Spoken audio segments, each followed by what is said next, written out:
In the screencast, we'll take a look at how to insert data into a Google Sheet. Now, in front of you, you'll see just the raw data, and it's not organized very well. It's hard to see the correlation between the year and the rainfall amount within that year. So a better way to display this data is to create a data table. And so I'm going to create that data table in the Google Sheet. So I have here then in my data two columns, one for year and then another one for rainfall. So I'm going to add those in to my spreadsheet. Now remember, whenever you go through and you create a data table, make sure you always transfer in the units that will be represented by that data. In this case, my time is in year, of course, but then my rainfall amount is in inches. The other thing you want to remember is which data set is my independent variable and which is my dependent variable, meaning which of your variables is going on the x-axis and which of your variables is going to go on the y-axis.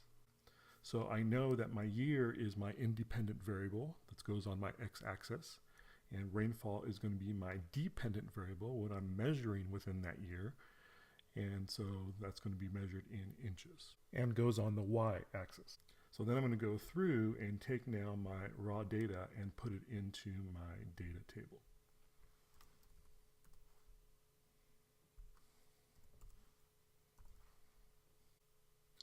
Now that I have my raw data into my spreadsheet, I want to go through and do a couple things. Because right now I just put it in. When I put it in, it kind of formatted the way that you see here.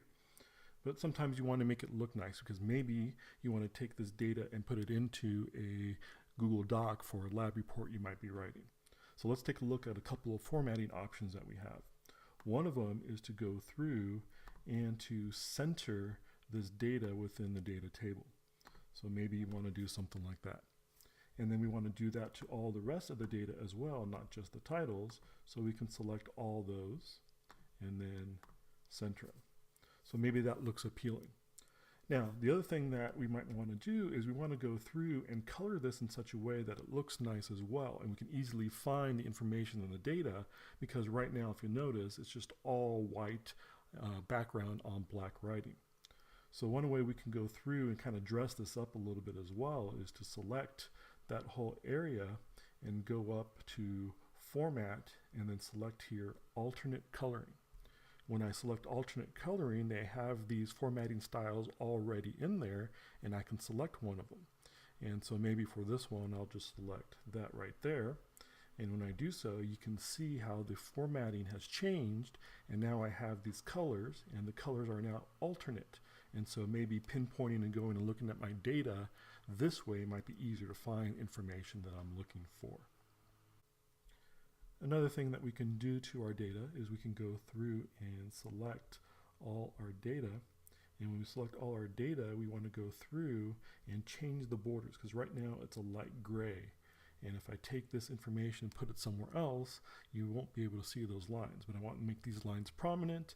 I want to be able to look at and see the links between year and rainfall between each one. And so maybe we can go through and thicken these lines so they're easier to see.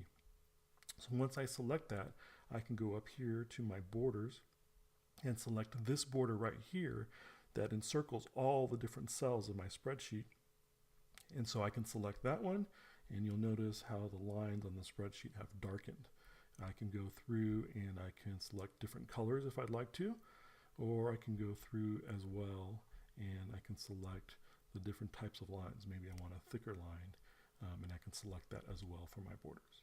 So this is just a look on how you can insert your data into your spreadsheet and format some of the data to make it look presentable just in case you might be using it somewhere else later.